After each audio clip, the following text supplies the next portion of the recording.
Doctor भगवान नहीं होता, भगवान से कम भी नहीं होता, लोगों के प्राण बचाता है। वो डॉक्टरी धन कमाने के लिए नहीं, लोगों को जीवन देने के लिए अपनी योग्यता को प्रयोग में लेता है। महात्मा लोग लड्डू गुलाब जामुन खाने के लिए नहीं, जगत कल्याण के लिए अवतरित हुए हैं। और वैसे ही सलाह देने वाला ये हस्तिनापुर का जो सलाहकार है वो बड़ा खतरनाक है। भगवान करे ऐसा सलाहकार तो किसी को मिले ही नहीं, जिसका नाम शकुनी है। शकुनी की परिभाषा जिसमें 3 दोष हैं, कामात, क्रोधात, लोभात, इन सब से वह भरा पड़ा। शकुनी ने कहा कि विजय तेरी होगी, तू भगवान के लिए, तू कृष्ण के लिए रसोई बनवा दे। परमात्मा रसोई से खुश हो जाते तो धनवान गुलाब जामुन का भोग लगा लगा के मरते समय विमान मंगा लेते, लेकिन उसको किसी की गुलाब जामुन प्रिय नहीं, उसको तो विदुरानी के छिलके ही भाते। साहब छोड़ छाड़ दिया, विदुर जी के घर में छिलकों का उसने भोग लगाया। माता सबरी के वे राम बनकर के जिसने खाए, धिक्कार है और ना समझ लोगों के लिए जो ऐसे परमात्मा को आज तक नहीं समझ पाए, ऐसे प्रभु को नहीं समझ पाए। तो दुर्योधन का सब कुछ छोड़ छाड़ कर विदुर जी के घर, विदुर जी ने भगवान से मांगा था कुछ, और वो मांगा जो शायद कोई मांगने को तैयार नहीं होगा। कुछ भक्त ऐसे हैं जिन्होंने कुछ ऐसा ही मांगा।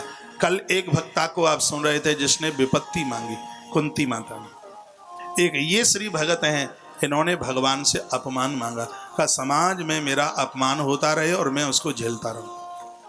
भगवान ने कहा काका अपमान क्यों मांगते हो? कहा आज ही तो मुझे पता लगा है कि आप अपमान में छिपे हुए हैं। जब तक सम्मान धृतराष्ट्र के यहाँ मिलता रहा आप नहीं आए, परसों अपमान हुआ, आज ही आप आ गए, तो धन्यवाद करता हूँ ऐसे अपमान का जो मुझे द्वारकाधीश गोविंद से मिला दे, इसलिए मुझे अपमान। 3 जगह भगवान है, विश्वास, अपमान और भय।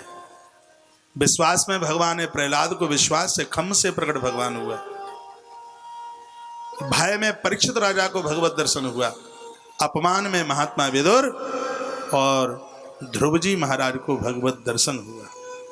संसार अपमान करे और जो उसको पचा ले वही तो शंकर है।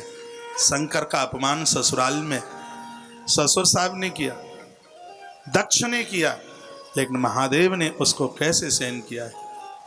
भैया जिसने अपमान को सहन कर लिया वो तो महादेव बन गया। हे प्रभु, हे परमात्मा, मेरा अपमान होवे और मैं उसको सहन कर लूं, यह कृपा कर देंगे। परमात्मा ने काका विदुर के ऊपर बहुत बड़ी कृपा की है।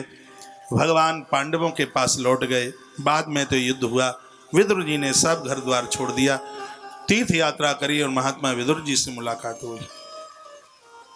विदुर और मैत्रेय का अद्भुत संवाद श्रीमद् भागवत में प्रकट होता है।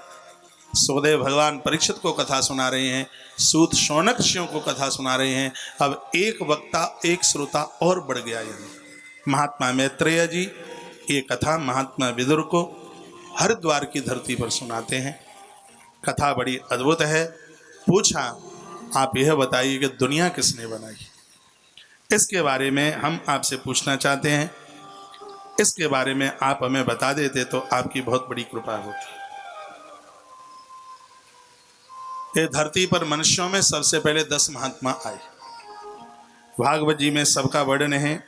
का मरीचि अत्रि अंगिरसो पुलस्ता पुलह क्रतु भृगुर्वशिष्ठो दक्ष दशमस्तस्त्र नारद उत्संगा नारदो यज्ञे दक्षो मुष्टा स्वयंभुव। अब वर्णन किया गया कि नारद ब्रह्मा जी की गोद से प्रकट हुए, दक्ष ब्रह्मा जी के अंगूठे से प्रकट हुए, वशिष्ठ ब्रह्मा जी के प्राणों से प्रकट हुए, भृगु जी महाराज ब्रह्मा जी की त्वचा से प्रकट हुए, और क्रतु ब्रह्मा जी के हाथ से, और पुलह ब्रह्मा जी की नाभि से, और जो पुलस्त नाम के महात्मा हैं वो विधाता ब्रह्मा के कानों से प्रकट हुए, और जो अंगिरा नाम के जो ऋषि हैं वो ब्रह्मा के मुख से प्रकट हुए, अत्रि जी महाराज नेत्रों से प्रकट हुए, और मरीचि जी हैं वो मन से प्रकट हुए, और छाती से धर्म और पीठ से अधर्म। इस प्रकार से वर्णन किया गया है। चराचर जगत में जो भी कुछ दिखाई दे रहा है वो सब इन्हीं ऋषियों की, 10 ऋषियों की संतान है। चारों वर्णों का कोई भी व्यक्ति क्यों न हो, ये ही 10 ऋषि हुए हैं आरंभ में, जिनको ब्रह्मा जी का मानस पुत्र कहा गया। शीघ्र ही परीक्षित राजा ने प्रश्न कर दिया, प्रकृति किस प्रकार से बनी है, सब कुछ कैसे बना, परमात्मा ने कैसे सोचा कि मुझे सृष्टि बनानी है, इसके बारे में आप हमें बता दें, आपकी बहुत बड़ी कृपा होगी। तो सुखदेव स्वामी कहते हैं, हे राजन, एको हम बहुश्याम, परमात्मा ने एक से अनेक बनने की कोशिश करी तो भगवान के स्वभाव में से, परमात्मा के स्वभाव में से उसमें कुछ विकार प्रकट हुआ, जिसमें 3 प्रकार का अहंकार पैदा हो गया। बहुत ध्यान से सुनेंगे। 3 प्रकार का अहंकार प्रकट हुआ। एक का नाम है राजस, एक का नाम है सात्विक और एक का नाम है तामस।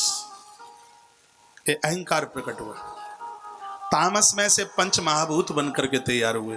तामस अहंकार में से 5 महाभूत बन के तैयार हुए, जिसमें सबसे पहले धरती बनी, उसके बाद उसमें धरती, जल, अग्नि, वायु, आकाश, इन 5 को 5 महातत्व कहते हैं। इन 5 में विकार आया तो परीक्षित 5 तन्मात्राएं तैयार हो गई। आकाश से शब्द बना। सब्जेक्ट थोड़ा जटिल है, कोशिश करोगे तो समझ में आएगा। सबसे पहले सृष्टि कैसे बनी, परमात्मा के स्वभाव का रूपांतरण हुआ, उसमें से 3 प्रकार का अभिमान अहंकार तैयार हुआ, राजस, सात्विक और तामस। तामस अहंकार में से 5 चीजें बनी, धरती, जल, अग्नि, वायु और आकाश। इन 5 का रूपांतरण हुआ, उनमें विकार उत्पन्न हुआ तो 5 में से 5 और बन गए। आकाश में से शब्द बना, आकाश में से शब्द बन करके तैयार हो गया, क्योंकि आकाश की तन्मात्रा है शब्द। जल में से रस बना, अग्नि में से तेज, धरती में से गंध और वायु में से छूने की शक्ति, जिसको स्पर्श कहते हैं। इनको 5 तन्मात्राएं कहा। ये बन करके तैयार हो गया सब। राजस अहंकार में से 10 इंद्रियां बन करके तैयार हुई, जो कि 5 ज्ञान की थी और 5 कर्म की थी। देखना, सूंघना, चखना, सुनना, ये सब ज्ञान की इंद्रियां हैं। चलना, हाथों से करना, मलमूत्र का विसर्जन, त्याग, ये सब कर्मेंद्रियां हैं। ये राजस अहंकार में से 10 इंद्रियां बनके तो तैयार हो गई, लेकिन हे राजन वो शिथिल थी, वो काम नहीं कर रही थी। तभी सात्विक अहंकार में से 10 देवता बन करके तैयार हुए। सात्विक अहंकार में से 10 देव बन करके तैयार हुए। सूर्य प्रकट हुए, जिन्होंने आंखों का संचालन किया, सूर्य आंखों के देवता बने। इंद्र प्रकट हुए, जो कि हाथों के देवता बने। विष्णु प्रकट हुए, जो कि चरणों के देवता बने। बहुत ध्यान से सुनना, चरणों के देवता भगवान विष्णु हैं। भगवान नारायण की कृपा से ही हम चल पाते हैं। भगवान नारायण का वास चरणों में है, इसलिए हम पूज्य लोगों के जब चरण छूते हैं तो हम नारायण को प्रणाम करते हैं, भगवान को प्रणाम करते हैं। परमात्मा की 2 पत्नी हैं, एक का नाम है धरती और एक का नाम है लक्ष्मी। थोड़ा सा आप मेरी तरफ देखिए, एक का नाम है लक्ष्मी और एक का नाम है धरती। विष्णु चरणों के देवता हैं। तो आप बता सकते हैं कि इस शरीर का ऐसा कौन सा अंग है जो ज़्यादा से ज़्यादा धरती के टच में रहता है? पाँव हैं। पाँव धरती के टच में क्यों रहते हैं? क्योंकि पाँव के देवता विष्णु हैं और धरती विष्णु की पत्नी है, इसलिए चरण ज़्यादा से ज़्यादा धरती के टच में रहते हैं। दूसरी बात कहना चाहूँगा, भगवान विष्णु की दूसरी पत्नी है जिसका नाम है लक्ष्मी। इसका अर्थ ये निकलता है कि आपके पाँव जितना ज़्यादा चलते रहेंगे, धन उतना ही आपके पास होगा, करीब होगा। घर बैठ कर के संपत्ति कभी नहीं आती। पैसा कमाने के लिए चलते रहना चाहिए, यात्रा करते रहना चाहिए, क्योंकि लक्ष्मी नारायण की पत्नी है और नारायण चरणों के देवता हैं। ये चरण जितना चलते रहेंगे, नारायण की गृहिणी लक्ष्मी उतनी ही आपके करीब होगी। मैं ज़्यादा चलता रहता हूँ क्योंकि मुझे गौशालाओं को चलाने के लिए धन ज़्यादा चाहिए। चलता रहता हूँ, लक्ष्मी मैया पास रहती है, क्योंकि नारायण पाम के देव हैं और लक्ष्मी नारायण की पत्नी है। तो यहाँ जितना भी युवान वर्ग बैठा है, पापा की कमाई पर मस्त मत होइएगा। ये नहीं कि सरकारी नल का पानी और पापा की कमाई जितना उड़ेल लो उलीच लो तो ही ज़्यादा ठीक है। चलते रहिए, आप युवान हैं और 25 वर्ष के बाद जो बैठ करके खाता है वो किसी को धोखा नहीं, वो अपने जीवन को, अपनी ज़िंदगी को धोखा देता है। तुम्हारे चरण में नारायण बैठे हैं, तुम पामों से जितना घूमोगे फिरोगे, कोशिश करोगे तो समझ लीजिएगा नारायण की लक्ष्मी उतनी ही आपके नज़दीक होगी। दूसरी बात, हाथों के देवता प्रकट हुए सात्विक अहंकार में से, उनका नाम है इंद्र। उनका नाम है इंद्र। इंद्र वो हैं जो देवताओं के भी राजा हैं। तो इसका मतलब ये है कि इन हाथों से तुम कर्म करते रहोगे तो संपूर्ण धरती के तुम राजा बन जाओगे, क्योंकि हाथों का मालिक देवराज इंद्र है। इंद्र देवताओं का राजा है। तो इसका मतलब है कि इन हाथों से अच्छे अच्छे काम कीजिए, इन हाथों से भले काम कीजिए।